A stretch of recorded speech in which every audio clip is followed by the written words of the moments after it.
welcome to Dharma Live, Maharaj Ji. It is an absolute pleasure to have you here. It's my pleasure also to be here, and thank you for giving me an opportunity to be here with you.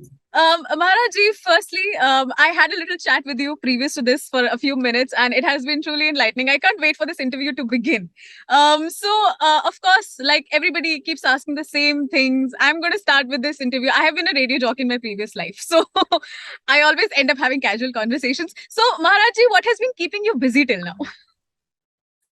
Well, I have basically a person who has an inherent liking to give something to the world and help people of this world, especially the youth.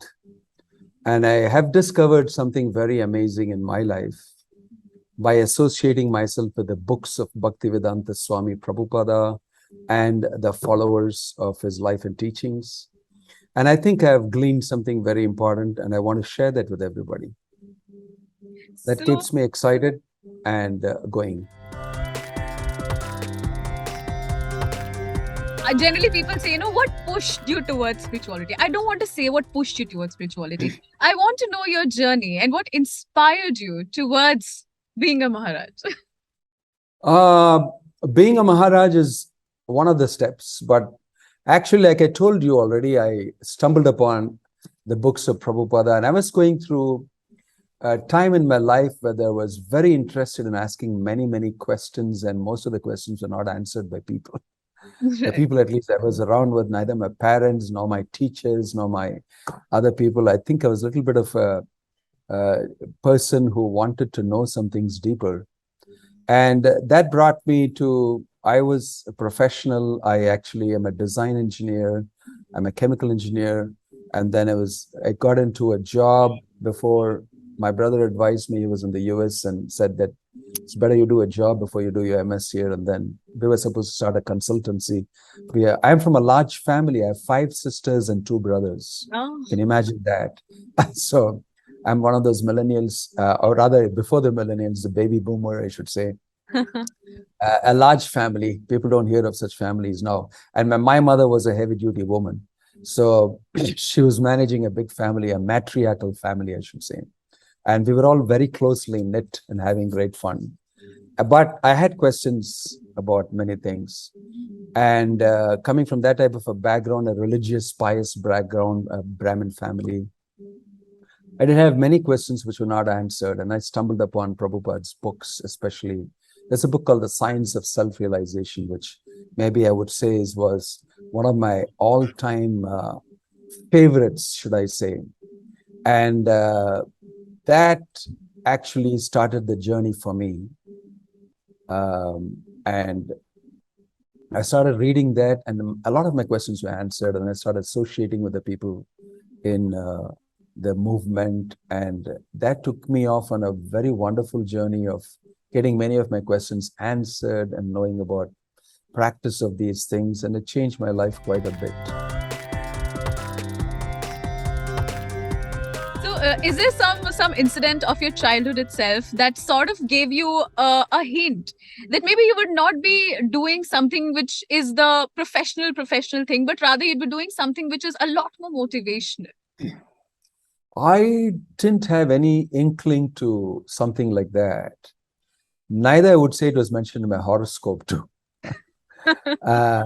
It just happened like that.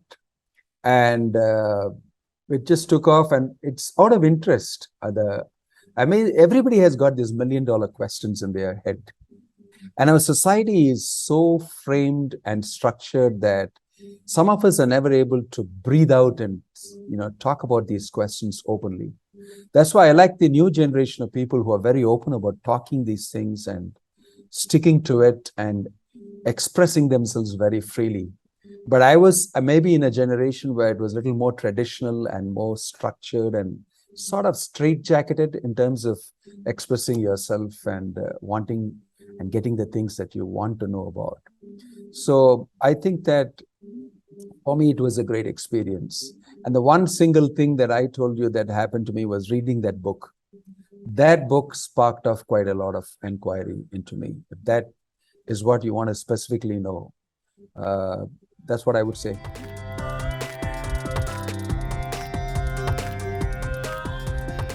Association with Iskcon begin? What was the journey towards your association with this? It happened actually in a railway station in Mumbai. Ah, That I was waiting to. I was working there.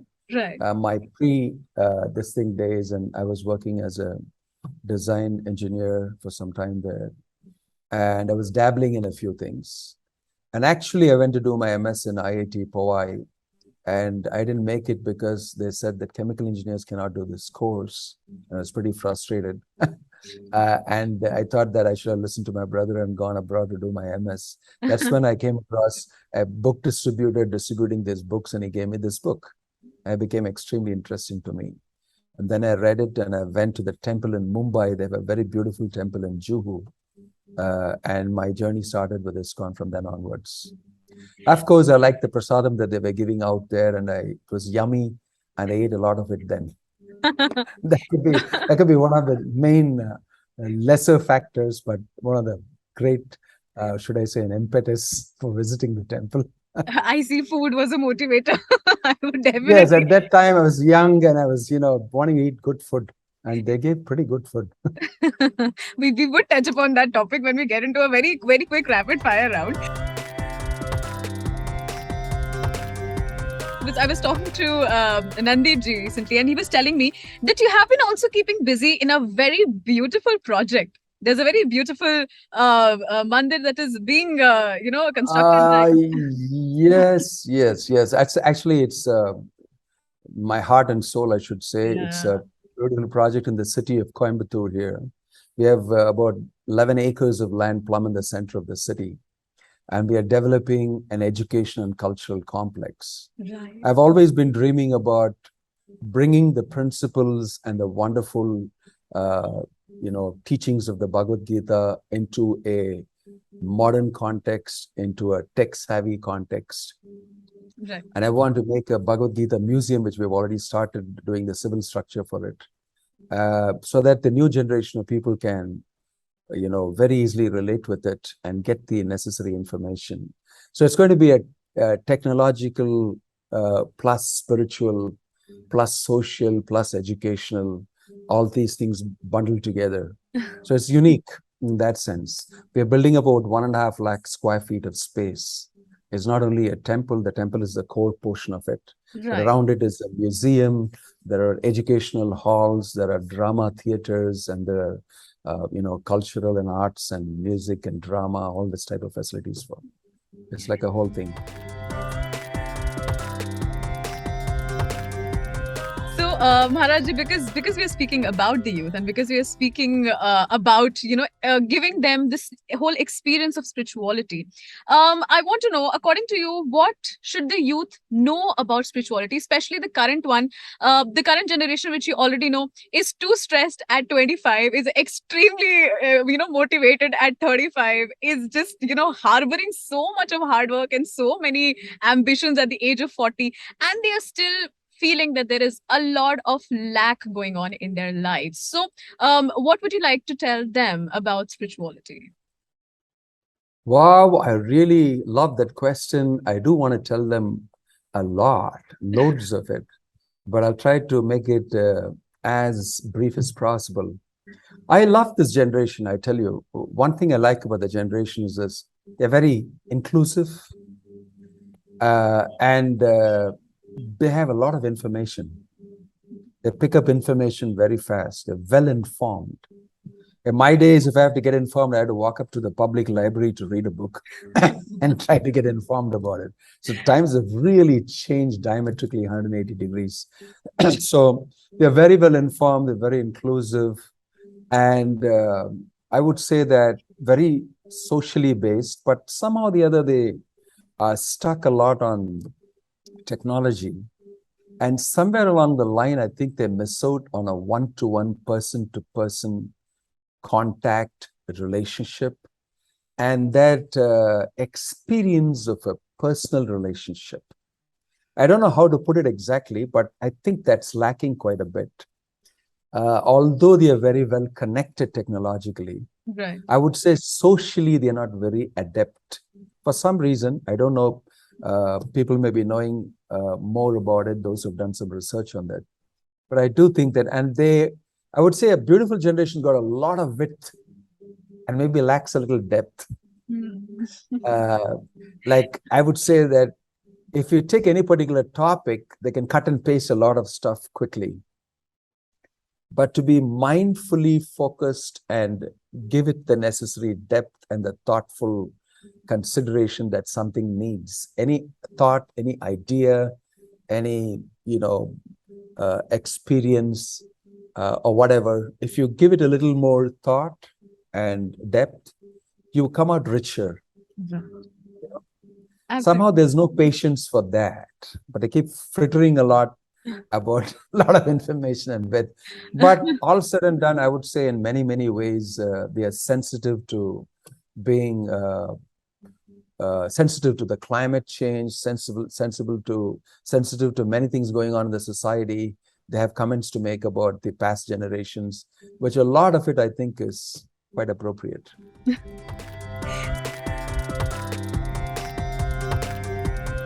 So, Maharaji, while we're talking about the youth, I want to now go back in time, going back in your time rather, and asking that if you were not a sannyasi, then what would you have been now? Like if you just go back to it, if this wasn't the way, do you think that you would have still come into it maybe after 10 years or 15 years, or do you think you would have done something else completely? Oh, that's an interesting question. So, you see, being a sannyasi is just one status. I was anyway interested in getting answers to these questions of mine. I would have definitely pursued those questions. I would have definitely been a devotee of Lord Krishna this way or that way, because that's the ending of all the questionnaire that I got, the real final end. So I think I would have been a devotee either way in my search. I would have found out these things. Whether I'm a sannyasi or not, I would have been in search of the truth. Absolutely. And I would have, for the sake of eking out a living in this world, maybe adopted some profession, and which I already had. I was an engineer, so I think I would have done well, because in my brief tenure of 4 to 5 years as a design engineer, I did pretty good. I would have continued to do that, but I would have definitely been in search of the truth and asked these questions and everything. I do have many other interests also, apart from these things. I'm interested in the arts and music and everything. I would have pursued some of that also on the side. Right now, I would say that I've become extremely busy with the project and with communicating with people, the stuff that I know. And I'm excited about meeting new people. Almost every day I meet groups of people and new people individually, like I'm doing now with you. And I like to share ideas, thoughts, and hear people, and try to lend myself and give myself to, in any way I can help them make life a little better and see spirituality in their life and take them forward.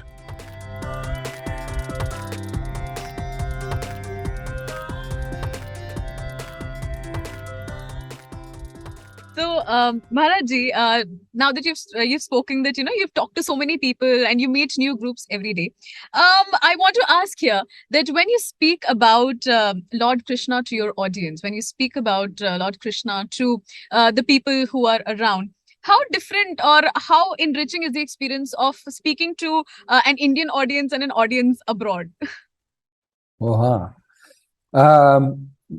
That's an interesting question. I'll tell you why. Because in India, actually, people are naturally a little pious and religious.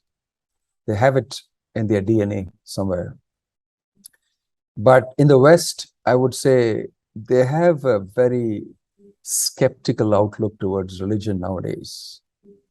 And if you say anything religious, normally it's not considered to be something very secular. Or prudent, rather. Yeah, prudent. Yeah. And so most of the times when we speak, we have to try to be politically correct. We have to try to adjust things. I remember I did a program somewhere in one of those famous colleges, and I was told that here you're going to speak about yoga, and you shouldn't speak about Krishna. You shouldn't use the word God. You shouldn't use the word religion. You can say divine. You can say spiritual at the most. So maybe that was one of the most austere talks I ever gave because I couldn't refer to the Gita. But it was fun because you have to reach out what you want to say. You want to say it and reach out to people in a completely different way. So you have to preach or talk about God in a secular way sometimes in the Western world. But most of the times in the Western world, our centers are crowded with a lot of Indians. So then I let go of this God and be myself. And in India, it's like mostly you speak to people who are pious, religious, but they don't know so much about Bhagavad-Gita. They don't know so much about Krishna. They don't know so much about the real essence of the Hindu religion. So I focus on those things. And lo and behold, many of them get very surprised. I do a lot of courses, Bhagavad-Gita overview, Gita life, and stuff like that, and 7-day courses and 7-session courses and all that. And mostly I see that Indians, they love it, that I never knew these things were in the Gita. Nobody told me this. Wow, this is so scientific and it is so amazing. So these are the things I hear from Indians, because a lot of them actually don't know their religion well enough, Hindus, and they're not educated and schooled in it. And for the first time, they're hearing it in a academic manner, in a technical manner, in a scientific manner, analyzed and put to them step by step in simple modules. They love it. So that's the difference. One thing is to give a talk just like that generally to a mass of an audience and entertain them a little bit, plus also put some lessons in. The other thing is in a structured way, speak to them and get them into the text of the Gita and take to the technicalities of it. They love it.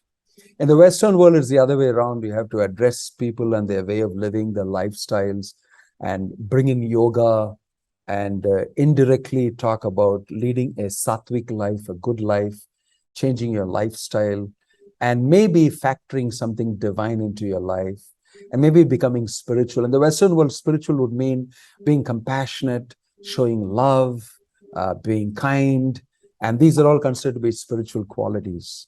But in India, I think people go a little further. They assume those qualities are already present in a normal, good, cultured human being because of the family structure and the society structure and everything that we have. And they go a little further, deeper into spirituality. At least they have the potential to go into. Which is I hope that answers the question. Yeah. Absolutely. I'm going to go a little off script and I am going to ask you then. So what are your plans for Janmashtami? Because Janmashtami is also coming. While we're having this interview, Janmashtami is just a few days ago. That's exactly what we are doing now. We are all completely absorbed in Janmashtami preparations because thousands of people land up in our place. And we are making the whole campus right for accommodating all of them. And Janmashtami is fun because we do full 24-hour kirtans, chanting the holy names of the Lord. And a lot of the youth love it. They take part in it and they dance and they chant loudly and they have great fun. And Janmashtami means a lot of the serious devotees here actually are fasting. They observe a 24-hour fast till midnight when Krishna was born, and then they break their fast then. And they love to take that austerity. Many of them do that in the whole community and outside and everybody. So they visit us and there's a grand Abhishek of Krishna at midnight. Very opulent Abhishek of the Lord. And people get to see that and they hear Krishna Katha through the whole day. There's readings of the Bhagavat and many of us keep explaining the Bhagavat and wonderful stories of Krishna in Vrindavan and everything.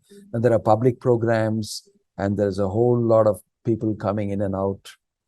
So music, drama, programs, katha, whole campus is filled with a lot of stuff. And a lot of eating goes on. There's a huge prasadam distribution pandal and people come and take everything and anything that they want. I do hope I get a few photos and a few videos of these wonderful things that are happening because I'd love to experience that. Definitely will send it to you. Maharaji, with that, I now want to, I know it was a bit of a concern that, oh my God, I'm going to give a rapid fire to a Maharaji, but it is something that I really wanted to do. And I believe I may rapidly fire back too. yes, we are hoping for that. So I'm going to quickly start with my rapid fire for you for the day. All the best, and I do hope that I'm going to get some really fun answers, right? So I'm going to start with our rapid fire here. The first thing that I want to ask you is, what is your favorite sweet? My favorite sweet is the Tirupati Laddu. World famous Laddu. And it comes in real big size and you can take a big bite of it. So can you finish the Tirupati Laddu in one go? No, it's difficult. I've never been able to bite more than I can chew. All right, I think that's a lesson also of life that you've just given. So I see that you're firing back. Okay, so what is your favorite song as of now? As of now, I am into kirtans and wonderful bhajans and everything. I would remember immediately a beautiful song of a great poet called Govinda Das, who wrote a beautiful song, Bhaja Hure Mana Srinanda Nandana Abhaya Charanara Vindare Dulava Manava Janama Sat Sange Tarho Ei Bhava Sindhure. It's a beautiful song. A person is singing to his mind, saying, Bhaja Hure Mana Srinandana. Oh mind, why don't you sing the glories of Srinanda Nandana, Krishna? It will help you to cross over this miserable material life. And it goes on to say that Chapala Sukha, how you have fleeting material desires and fleeting happiness in this world, but why don't you seek permanent happiness? And it's a beautiful song. It's full of, it goes very nicely and it's full of meaning. That's the latest one I spoke about recently. I sang the song and I gave a commentary on it. On the last. Beautiful. It's uppermost in my mind. All right. So for your next rapid fire question, Maharaji, I want to ask you the favorite thing that you love to wake up to. I wake up to a day of giving. I pray to Krishna that I should be able to give to people today and, make their life better. Whatever I need to do for the day. I'm a sannyasi, and my whole business is to actually bring to people Krishna consciousness. And I wake up to a day filled with that activity of giving people Krishna. That is so beautiful. Yeah. Okay, so my next question is, of course, your favorite part of your daily routine. I wake up in the morning and I would actually say that I like the prasadam portion of it.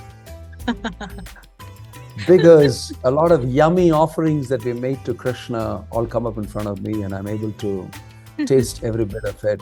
And then I examine the cooking and the cuisine and I pass some comments about it and how to make it better. And it's always very yummy and wonderful. So, all right. Food, I see, is definitely something that we'll talk about. Okay. Yeah, I like it. So I want to ask you here, one thing that always brings a smile to your face. I was telling you about kirtans and how youth get together and I love to see them happy. They throw all their worries and anxieties to the winds and they come together here and they dance and chant and you can see them in gay abandon. They've forgotten everything else and they're laughing, smiling and dancing together. I love to see that. That is so sweet. Puts a lot of smiles on everybody's faces, not only on mine. I can just imagine, and I believe it's a wonderful space to be in. Yeah, it's fulfilling for me to know that somebody has become happy. So I want to ask here, one habit that you have carried on from your childhood till now, like you've carried on from your adulthood till now that you're Maharaj. I would say that the habit of being in touch with people and being personal.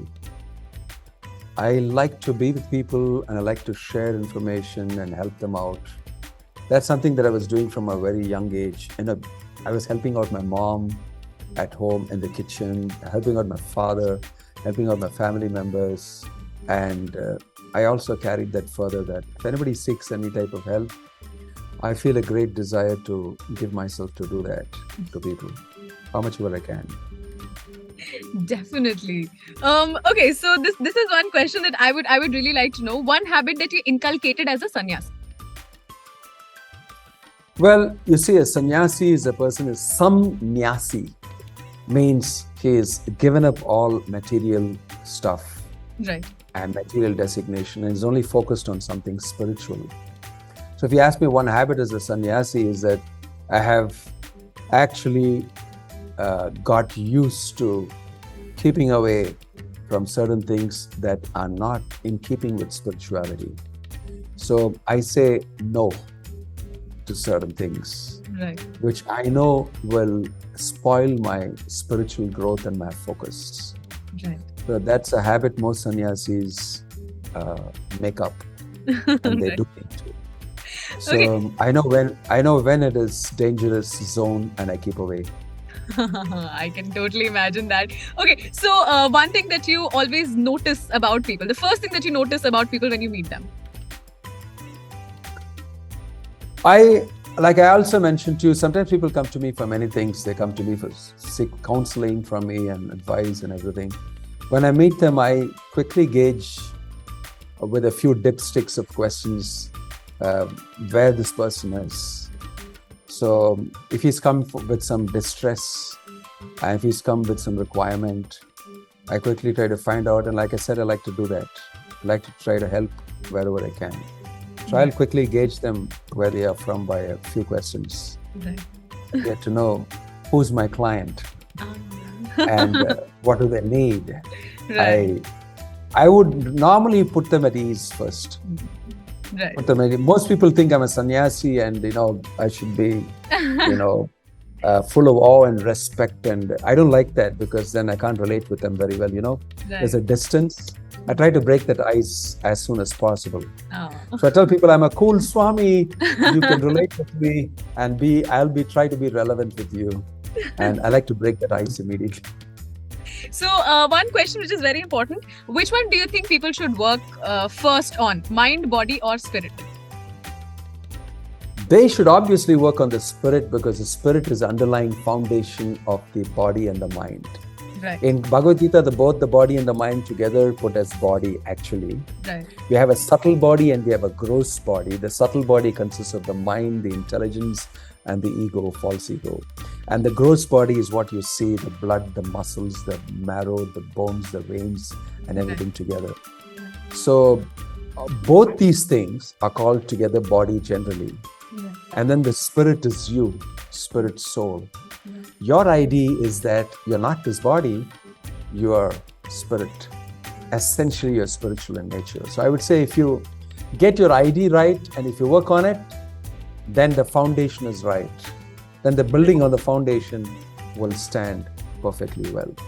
Lovely. I think your body and your mind will work very good if the underlying foundation of spirit and spirituality is catered to.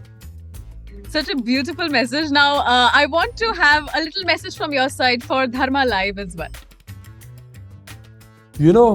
I was just looking through that. ABP. I asked him just now about half an hour before. What does ABP mean, by the way? It's Anand Bazar Patrika. He said Ananda Bazar Patrika. Oh, Ananda Bazar. It hit something in me. Dharma Live and Ananda Bazar. So I thank you very much. You guys, all of you together working so hard for keeping Dharma alive. And Ananda Bazar for me, I already described to you, my Ananda comes out of Kirtan and Bhajan and glorifying Krishna. And Ananda Bazar is what we are running. We're running a whole marketplace, a bazaar of Ananda. We are inviting everybody to join in Kirtan and Bhajan and glorify and be happy. So I think we have a good nexus together. We are also Ananda Bazaars and we're also trying to keep Dharma alive. And I think we have a lot in common. That's so sweet. So Okay. I think we should work together. Definitely. And one message for me, Chetna. Chetana, Chetana means consciousness. Yes. And we've been speaking about Dharma. We've been speaking about Ananda and keeping, happy and blissful.